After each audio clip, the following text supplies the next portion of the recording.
कभी कभी हमें लगता है कि हमारे अपने, हमारे हितैषी, हमारे माता पिता को हमारे मन की बात ही नहीं समझ आ रही, जैसे उन्हें हमारे हर कार्य में, हर निर्णय में खोट दिखाई दे रहा हो। और ऐसे में हम कर बैठते हैं विद्रोह। ऐसी अवस्था में हमें वही अच्छा लगने लगता है जो हमारी मन की बातों का समर्थन करे। हम उसे ही अपना हितैषी समझ लेते हैं। परंतु जो आपसे मीठी बातें कर रहा हो वो आपका हितैषी है, ये आवश्यक नहीं। कुछ विषैले फूल बड़े सुंदर दिखते हैं, कुछ विषैले फल असाधारण रूप से बड़े स्वादिष्ट होते हैं। और ये भी आवश्यक नहीं कि हमारे रोगों का निदान करने वाली औषधि सदा मीठी हो। इसलिए विष और औषधि में अंतर को परखने का प्रयास करें। हो सकता है जो आपके हित की बात कर रहा हो वो आपको संकट के गर्त में ले जा रहा हो।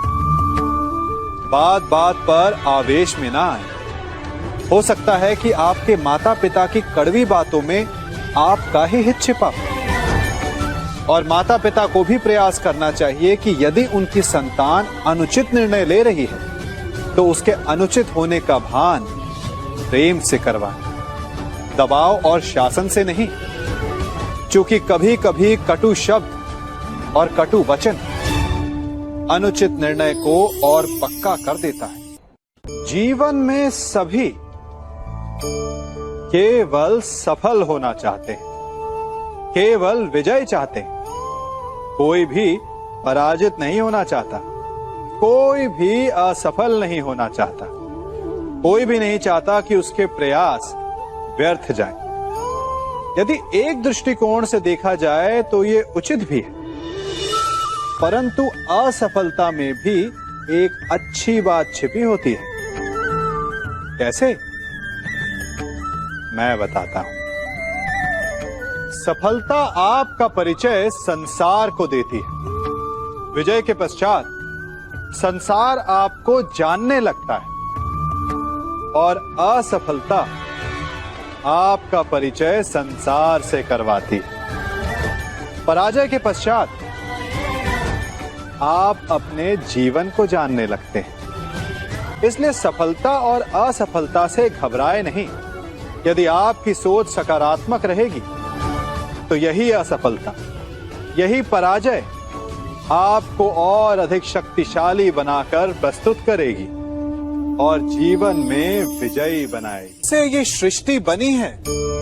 नदी की धारा और चट्टान के मध्य सदा संघर्ष रहा है, परंतु हर बार चट्टान की कठोरता को हारना पड़ता है। और नदी की धारा कोमल होते हुए भी कठोर चट्टान को काट देती है।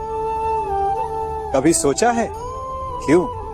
चट्टान इतनी कठोर और जल इतना कोमल, चट्टान इतनी दृढ़ और जल इतना लचीला, फिर भी सदा जल कठोर चट्टानों के मध्य से अपना मार्ग बना ही लेती है। कारण केवल एक है और वो है लगातार चलने की क्षमता। जल बढ़ता रहता है, चट्टान अडिग रहती है। इसी कारण जल चट्टान को काटकर मार्ग बना लेता है। इसलिए लगातार चलते रहिए, रुकिए मत, क्योंकि चट्टान जैसी हर समस्या को आप भी जल की तरह काट सकते। हम सब शीघ्र ही सफलता चाहते हैं, ढेर सारी संपत्ति और सुख चाहते हैं। और ऐसे में कई बार हम छोटे मार्गों का चयन कर लेते हैं। वो मार्ग जिनमें परिश्रम नहीं होता, जिनमें होता है तो केवल छल, कुटिलता और भाग्य का सहारा। जैसे कि जुआ। कोई जुए के खेल में धन लगाता है, कोई दांव लगाता है और ये भूल जाता है कि जुआ ऐसा दलदल है कि जिसमें एक बार गिरे तो सर्वनाश से पहले निकलना असंभव है। यदि आप जीते तो और जीतने की भूख बढ़ जाएगी, और यदि आप कुछ हार बैठे तो उसे पुनः पाने के लिए आप फिर से खेलेंगे। मनुष्य को ये आभास ही नहीं होता कि अपनी संपत्ति के साथ साथ वो अपनी मानवता, अपने संस्कार, अपना धर्म और अपना उत्तरदायित्व तक सभी जुए की भेंट चढ़ा देता है। इसलिए कुछ पाना है तो परिश्रम से पाओ। यदि कुछ जुए में जीता तो वो उतना शीघ्र ही खो दोगे, चूंकि उसे परिश्रम से पाया नहीं गया है, और उसकी रक्षा करने के लिए आपके मन में स्वाभाविक प्रयास भी नहीं होंगे। हम सभी बचपन से ये सुनते आए हैं कि अच्छे मित्र हमारे जीवन को पूर्णतः परिवर्तित कर सकते हैं, है ना? अच्छे मित्र, परंतु कौन? जिनसे आप प्रश्न पूछें और वो मित्र बिना किसी पक्षपात के, भय रहित होकर, बिना किसी लालच के आपको उचित उत्तर दें। परंतु सबके समक्ष ये समस्या आ जाती है कि आज के समय में ऐसे मित्र मिलना दुर्लभ है, वो तो होते ही नहीं।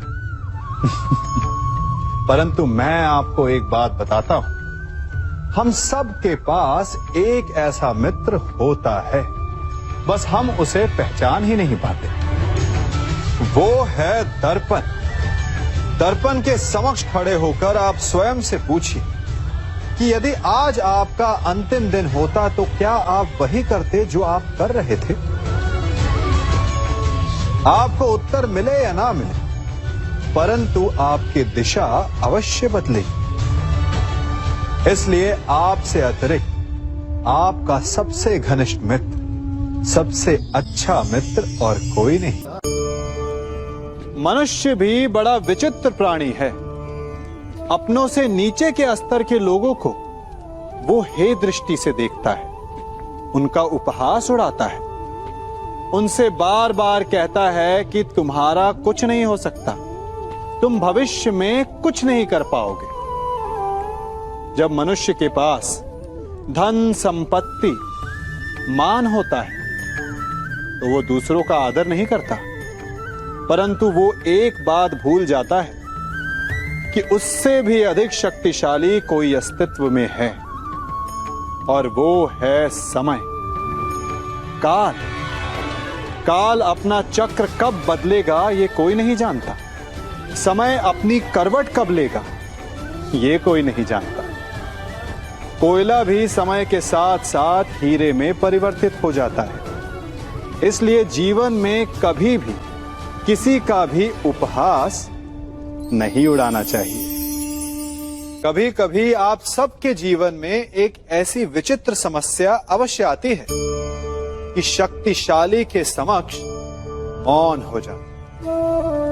कि उस शक्तिशाली से विवाद करने से बचने के लिए आप मौन रह जाते। मानता हूं, ऐसा करने से आप एक विवाद से बच जाते, एक संघर्ष से बच जाते, परंतु ऐसा बचाव एक बड़े संघर्ष को जन्म दे देता है। कैसे?